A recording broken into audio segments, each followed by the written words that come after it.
Saya Alfani Kamil berbicara tentang asal-usul penciptaan manusia. Bagi saya tidak akan lepas dari Sang Pencipta itu sendiri, yakni Allah Subhanahu wa Ta'ala, karena Dia yang paling mengetahui tentang kompleksitas manusia dan kesempurnaannya dibanding dengan ciptaan-ciptaannya yang lain. Poin utama saya, asal-usul penciptaan manusia itu tidak bisa lepas juga daripada dua bagian. Bagian yang pertama, manusia langsung diciptakan oleh penciptanya Allah Subhanahu wa Ta'ala, langsung oleh tangannya yang mulia, dibentuk dari pada unsur-unsur tanah. Bagian yang kedua, manusia diciptakan hasil dari hubungan biologis yang nanti manusia itu asalnya dari air sperma.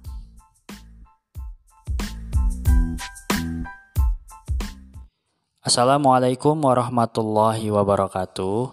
Kembali lagi bersama saya Alfani Kamil di program Iqra Podcast. Pada episode kali ini kita akan berbincang mengenai dari apa manusia diciptakan.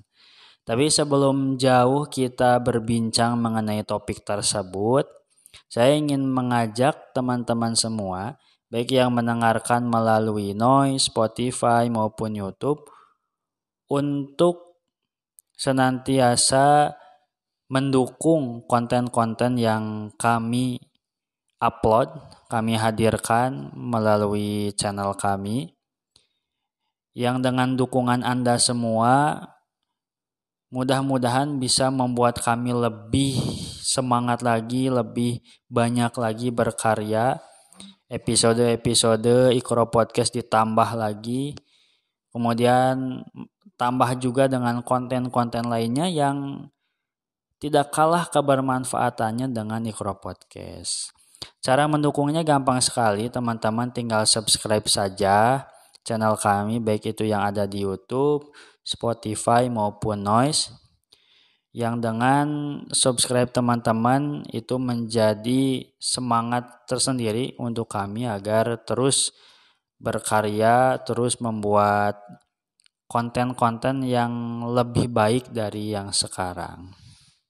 Baik teman-teman semua, seperti yang saya sebutkan tadi, episode kali ini kita akan membahas tentang dari apa manusia diciptakan. Tentunya saya di sini masih sendiri saja, podcastnya masih monolog. Saya sendiri yang akan berbincang bersama teman-teman semua yang mendengarkan saya melalui channel-channel YouTube atau Noise.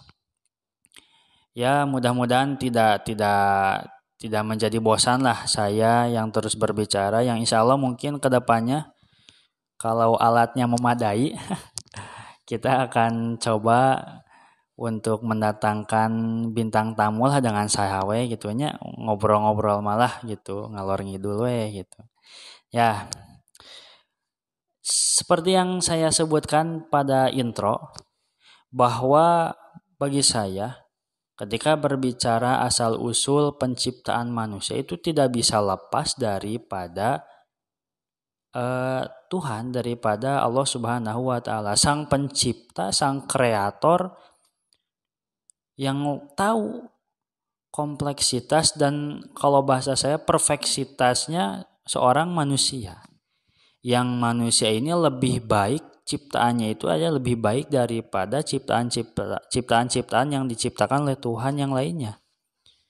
Maka manusia ini dia mendapat kehormatan langsung diciptakannya itu oleh Allah Subhanahu wa Ta'ala dengan tangannya sendiri dari bahan-bahan yang ada di muka bumi. Nah itu poinnya. Jadi Allah menciptakan manusia dengan tangannya sendiri. Maka tidak bisa kita menafikan bahwa Allah Subhanahu wa Ta'ala tidak terlibat secara langsung ke penciptaan manusia, tidak. Nah, maka lebih dalamnya lagi, selain daripada tidak bisa dipisahkan dari penciptanya ketika berbicara asal-usul penciptaan manusia, maka manusia itu dalam asal-usulnya itu ada dua bagian yang sebenarnya meskipun terbagi kepada dua, tapi muaranya itu sama. Nah, maka saya jelaskan dulu ya yang pertama. Bagian yang pertama itu yang tadi, bahwa manusia itu diciptakan langsung dengan oleh tangan Tuhan itu sendiri. Yang saya pernah membacanya di kitab apa itu ya, yang karangan Ibnu Katsir, Al-Bidayah wa Nihayah, pada awal-awal pembahasannya ketika menjelaskan tentang Nabi Adam. Maka Adam itu kakek kita semua, bapak kita semua, manusia pertama yang diciptakan oleh Allah Subhanahu wa taala tanpa ada hubungan biologis, tidak punya ayah dan ibu. Dia langsung diciptakan oleh tangan Allah Subhanahu wa taala yang mulia. Nah, Adam ini diambil kan itu dari tanah yang ada di bumi kan, ketika Allah itu memerintahkan malaikat Jibril gitu untuk mengambil tanah-tanah yang beraneka ragam. Ada yang memang tanahnya berwarna kuning, hitam, coklat dan lain-lain gitu. Kemudian ada yang tanahnya liat, subur, basah, kering gitu ya. Nah, itu pokoknya semua unsur tanah yang kita ketahui dari ilmu-ilmu kebumian, nah itu semuanya disatukan ke tubuh Adam.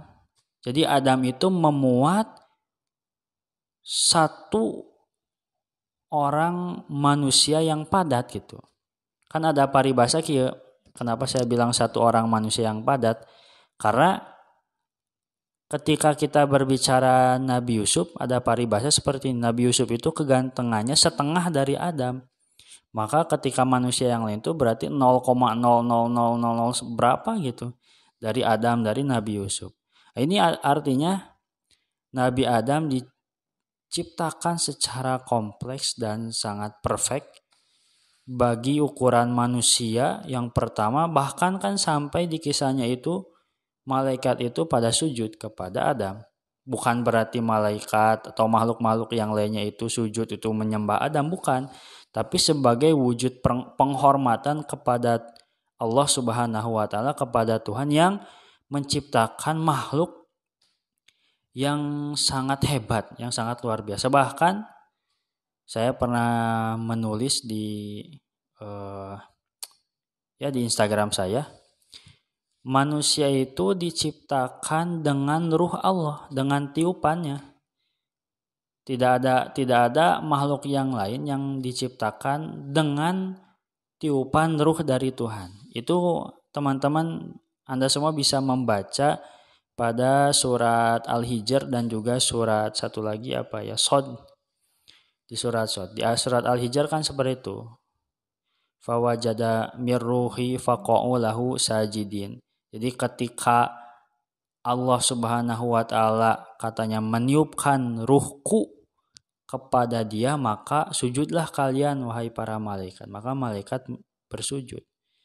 Nah, ini menjadi kesempurnaan tersendiri bagi manusia dan memang sebuah kehormatan, kemuliaan bagi kita bangsa manusia, di mana ketika berbicara ruh Allah, maka itu hanya ada pada diri manusia. Meskipun memang ketika kita berbicara ruh lagi lebih panjang lagi, tapi yang paling intinya ruh Tuhan itu ada pada diri manusia. Sehingga manusia itu tidak bisa lepas dari sifat-sifat ketuhanan. Ya kalau saya coba dasarkan gitu, mendasarkan kepada 99 nama-nama sifat Allah. Maka di 99 nama-nama sifat Allah itu semuanya ada pada diri manusia. Manusia itu Rahman Rahim, manusia itu Malik, bisa menguasai, bisa memiliki, adil gitu. Kemudian manusia pun dan lain sebagainya. Meskipun tidak seperti Tuhan itu catatannya. Tidak bisa kita berbicara misalkan karena manusia itu ada ruh Tuhan berarti manusia itu Tuhan itu sendiri, ya tidak juga, tidak seperti itu gitu. Karena itu menunjukkan sebagai ta'zim gitu, keagungan, kemuliaan kepada manusia, bahwa memang saking hebatnya ciptaan Tuhan yang satu ini, bahkan Allah Subhanahu wa taala sendiri langsung meniupkan sebagian dari ruhnya kepada manusia sehingga manusia seperti sekarang ini. Nah, bagian yang kedua, manusia itu setelah Nabi Adam diciptakan, kemudian beristrikan Hawa, kemudian anak-anaknya, cucu-cucunya berkembang biak dengan sangat banyak. Nah, pada fase yang ini, manusia itu diciptakan bukan dengan tangan Allah Subhanahu, tangan Tuhan langsung. Jadi tidak serta-merta ketika seorang ibu itu hamil, di dalam itu dikumpulkan berbagai tanah, tidak gitu.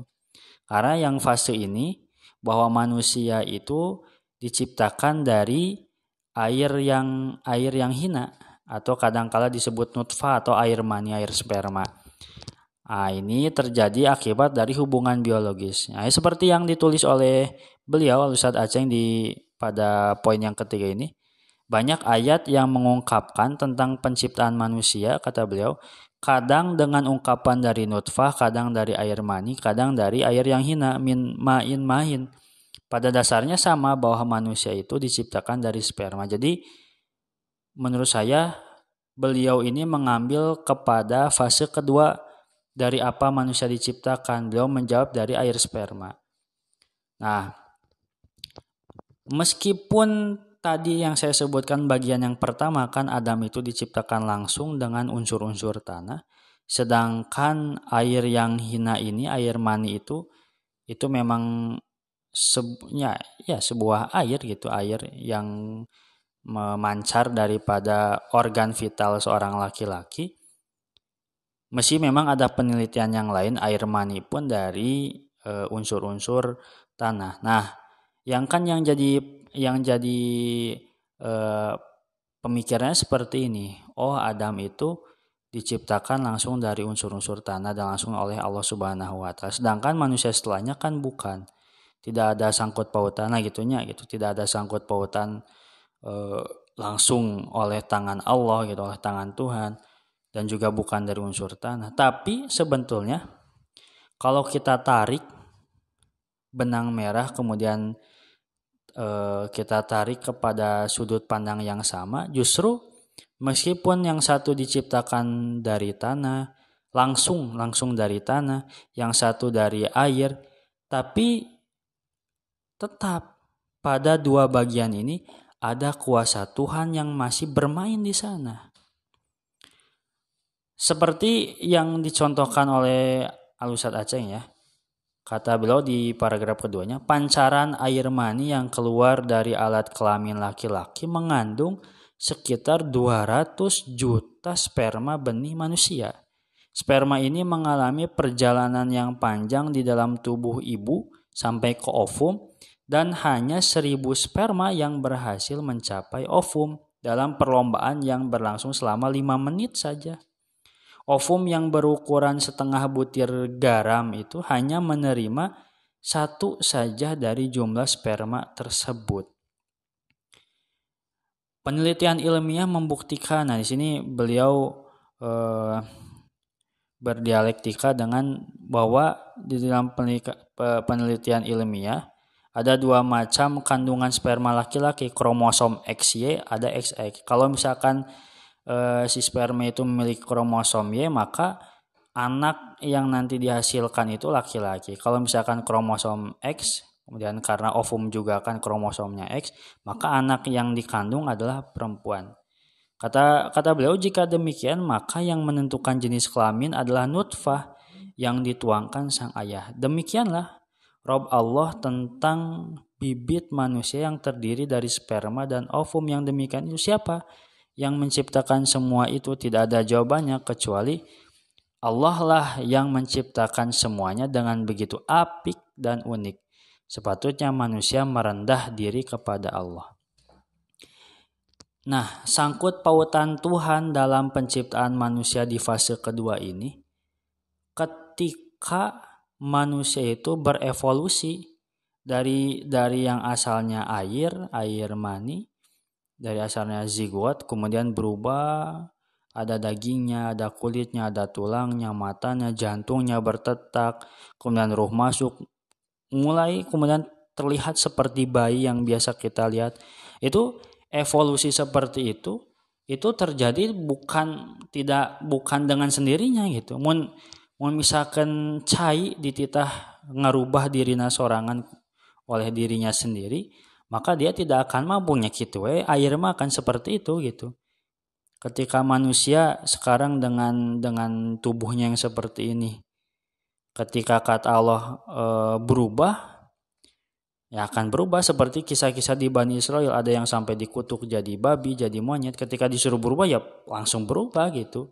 Nah sama air mani yang masuk ke sini pun ketika berubah, meskipun mungkin sekarang sudahnya biasalah ya mah gitu, namanya juga di kandungan hamil ya pasti perubahan, tapi kan ketika ada masuk ruh, nah itu yang jadi pertanyaan di pembahasan di episode 2 kemarin kan gitu. Ketika masuk ruh itu si ruhna teh asupnya lewat mana gitu.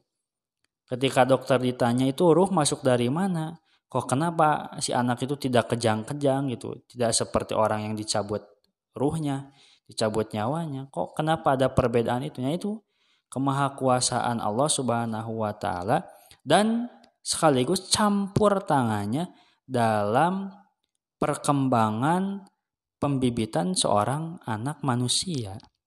Jadi walaupun kita tidak sama dengan kakek kita Adam alaihissalam dalam soal penciptaan secara langsung dan tidak langsung, tapi tetap ada kekuasaan, ada campur tangan Allah Subhanahu wa taala dalam penciptaan kita.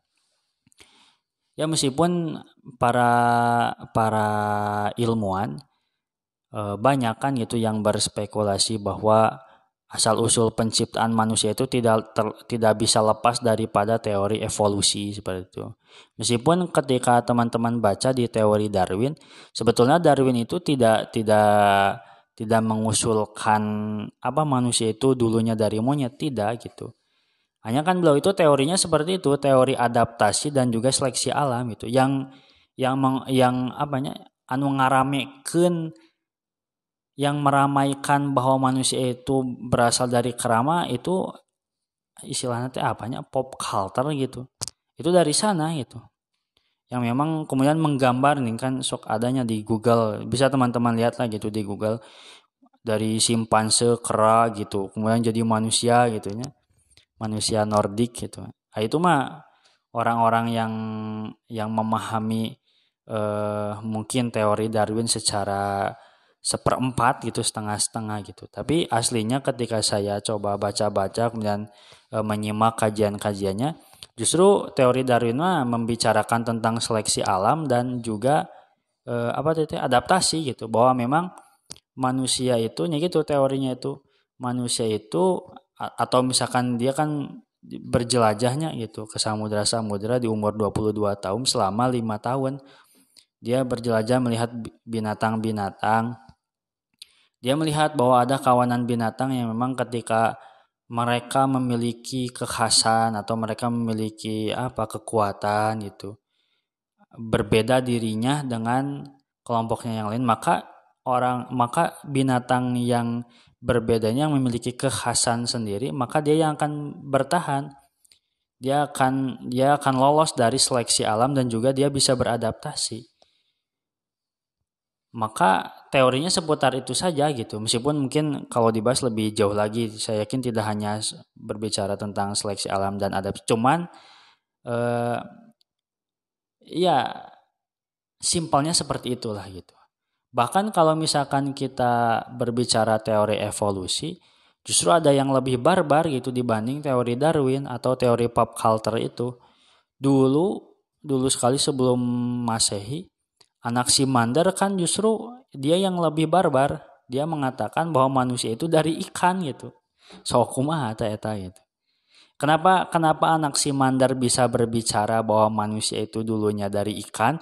Karena dia itu melihat gitu perkembangan janin itu di ibu yang sedang hamil gitu. ya mungkin istrinya atau ya siapalah gitu yang sedang hamil, dia melihat bahwa zigot itu kan seperti ikan gitunya, kemudian membesar ciga lauk kayak gitu. Nanti tiba-tiba menjadi seorang anak manusia yang ya fisiknya seperti yang kita tahu pada hari ini. Maka beliau berbicara manusia itu sama dengan ikan gitu. Ya dulunya ikan gitu. Ya itu kan lebih barbar lagi. Tapi ya itu berbicara teori evolusi lah gitu.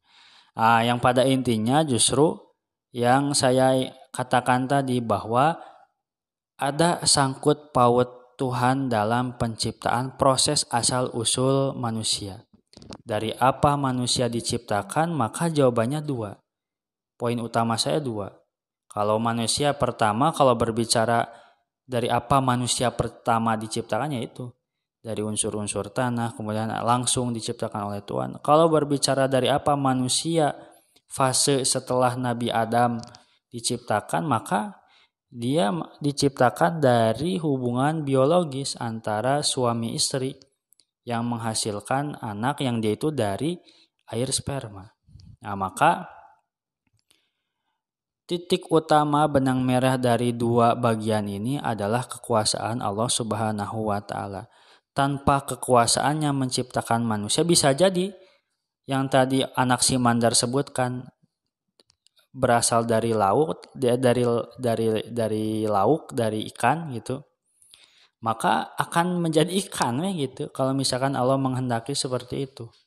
Atau misalkan kayak teori pop culture, ketika lahir borojol tiba-tiba banyak bulunya gitu, tidak bisa berbicara seperti manusia pada umumnya, malah seperti kera atau simpanse. Bisa jadi seperti itu. Tapi karena Allah Subhanahu wa taala ingin membuktikan kekuasaannya, makanya di Al-Qur'an itu banyak ketika membicarakan proses janin itu, proses bayi lahir, maka itu benang merahnya itu kekuasaan orang gitu. Secara tidak langsung Allah Subhanahu wa taala berfirman demikian, ini kekuasaanku dengan tanganku, dengan takdirku, maka manusia ini bisa berubah dari air yang hina itu, dari setetes air mani yang tidak berharga itu, bisa berubah menjadi manusia yang seperti sekarang, seperti kita, seperti saya, seperti Anda semua. Kita memiliki kekuatan, memiliki daya pikir, memiliki rasa yang sungguh luar biasa sehingga menjadikan kita seperti sekarang ini. Maka Allah Subhanahu wa taala menggugah kita dengan firman-Nya. Ini ditulis juga di buku beliau. Awalam yarol insana anna khalaqnahu min nutfah fa idza huwa khasimun mubin. Dan apakah manusia tidak memperhatikan bahwa kami menciptakannya dari setitik air mani, maka tiba-tiba ia menjadi penantang yang nyata, khasimun mubin, nantang. Jadi ayat ini berbicara tentang seorang manusia, seorang kaum yang dia itu diutus nabi kepada mereka, tapi dia malah mendustakannya, seakan-akan emang Tuhanmu siapa gitu. Emang kami dulu tahu kamu siapa gitu. Tiba-tiba mendakwahkan tentang Allah, tentang ketuhanan yang tunggal, tentang monoteisme, ditolak oleh orang-orang ini, orang kaum-kaum yang ada di Mekah. Maka secara tidak langsung kaum-kaum yang ada di Mekah itu dia percaya kepada Allah, percaya.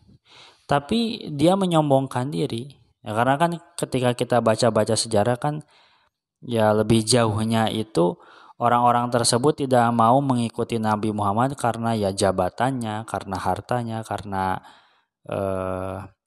adat istiadatnya itu. Jadi kadinya gitu. Jadi seakan-akan dia menyombongkan diri dengan hartanya, dengan jabatannya, tidak mau. Kalau dengan jabatannya saya tidak mau bergabung dengan Muhammad, karena masa saya bergabung dengan kelompok Muhammad yang kita tahu kelompok Muhammad itu orang-orang miskin, budak gitu, yang dimerdekakan. Ya, tidak mau.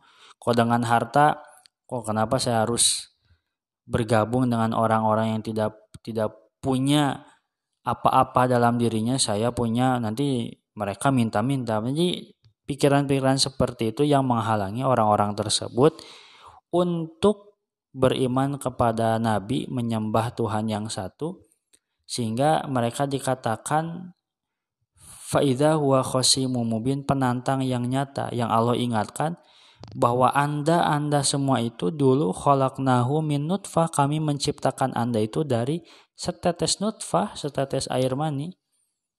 Berharga pisan, apa harganya air mani gitu, diminum tidak bisa kan gitu, istilah nama dipasak kita geuleuh gitu ya, saya yang ngomong gini geuleuh gitu ketika berbicara, tapi ya itu gitu, dengan kedahsyatan Allah kita bisa menjadi sepertinya. Makanya kata Allah, mengapa ketika anda itu bisa menjadi seperti sekarang ini, kok kenapa tidak merendahkan diri kepada Allah gitu, tidak bersyukur kepada Allah, tidak menerima dengan lapang dada, dengan qanaah, dengan berserah diri bahwa saya harus tunduk kepada Allah, mengikuti syariatnya supaya saya bisa bahagia nanti di akhirat.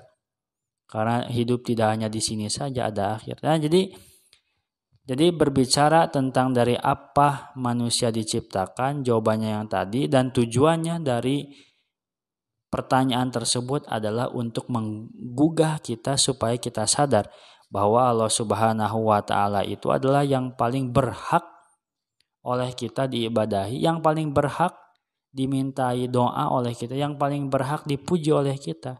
Karena tanpa kekuasaannya kita tidak bisa menjadi seperti sekarang ini. Mungkin bisa jadi ketika lahir kita cacat, ketika lahir tapi mohon maaf bukan berarti itu sebuah kerugian, tidak, itu berarti takdir juga dari Allah. Tapi kan dengan keadaan kita sekarang kita bisa lebih mensyukuri apa yang Allah berikan kepada kita. Tentunya kita harus sadar bahwa itu semua adalah atas kekuasaan Allah. Makanya di penutup paragrafnya beliau menulis ayat ini menggugah kita dengan bentuk pertanyaan. Tidakkah manusia sadar bahwa manusia diciptakan Allah dari setetes nutfah, tetapi setelah ia dewasa menjadi manusia, justru menentang Allah, zat yang menciptakannya. Sungguh tidak tahu malu orang yang seperti itu. Teman-teman semua, jadi banyak sekali ayat-ayat Al-Quran ini di luar konteks pembicaraan asal-usul penciptaan manusia dan dari apa manusia diciptakannya gitu. Jadi di akhir-akhir ayat atau misalkan di pertengahan pembahasan, jadi Al-Quran itu ingin sekali menyadarkan para pembacanya yang mendengarkannya supaya mereka lebih tahu tentang sosok Allah Subhanahu wa taala. Karena kata kuncinya itu, teman-teman. Jadi ketika seorang itu tahu, sadar akan Allah Subhanahu wa taala, dunia itu beres itu. Rumah tangga beres itu, sekolah beres, pikiran beres, akal beres, karena beda aya Allah gitu, rizki beres, pemikiran kadinya gitu. Ini saya berbicara seperti ini menjadi penggugah juga untuk saya gitu. Jadi jadi cambuk juga untuk saya bahwa kesadaran tingkat tinggi kepada Allah itu akan melahirkan keberesan dalam kehidupan. Yang kalau kata Buya Hamkama, kebahagiaan dalam kehidupan gitu.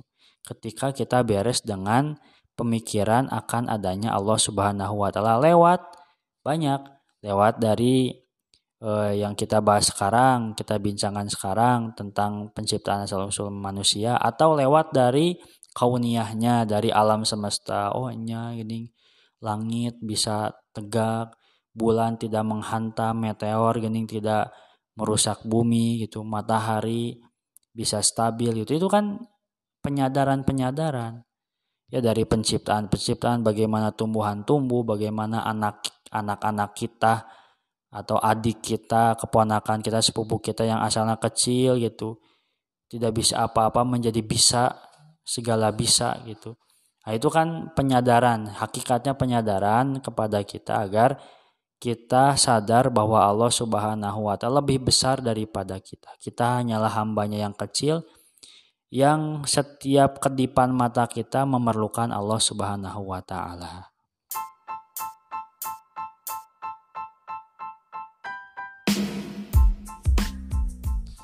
Baik teman-teman semua, alhamdulillah kita berada di penghujung waktu. Tidak terasa tadi bincang-bincang kita mengenai dari apa manusia diciptakan, asal-usul penciptaan manusia.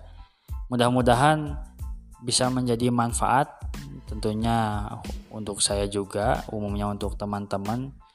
Ya pokoknya mah teman-teman, intinya itu bagaimana caranya buat agar diri kita sadar sebetulnya akan adanya Allah Subhanahu wa taala. Itu saja poinnya itu. Bagaimana diri kita yakin sehingga setiap kali kedipan mata kita, setiap kali lirikan kita, jalan kita, memegang kita, pokoknya apa yang kita lakukan ingat gitu, aya Allah di dinya teh gitu. Nah, ini kesadaran tingkat tinggi yang sangat luar biasa. Tentu tanpa semangat mujahadah kesungguh-sungguhan itu tidak akan bisa dilakukan. Maka itu pun adalah proses itu. Saya pun termasuk proses juga kepada kesadaran tingkat tinggi seperti itu. Kita bareng-bareng sajalah, kita bareng-bareng saja untuk mencapai proses itu, mencapai puncak itu supaya kehidupan kita beres, tentram, tidak. Ya kalau bahasa yang saya suka gunakan dari dulu, tengari riweuh batur gitu, eta we inti nama itu. Jadi kita menjadi bahagia untuk diri kita dan untuk orang lain juga. Baik teman-teman semua, saya ucapkan terima kasih telah mendengarkan Iqra Podcast sampai akhir.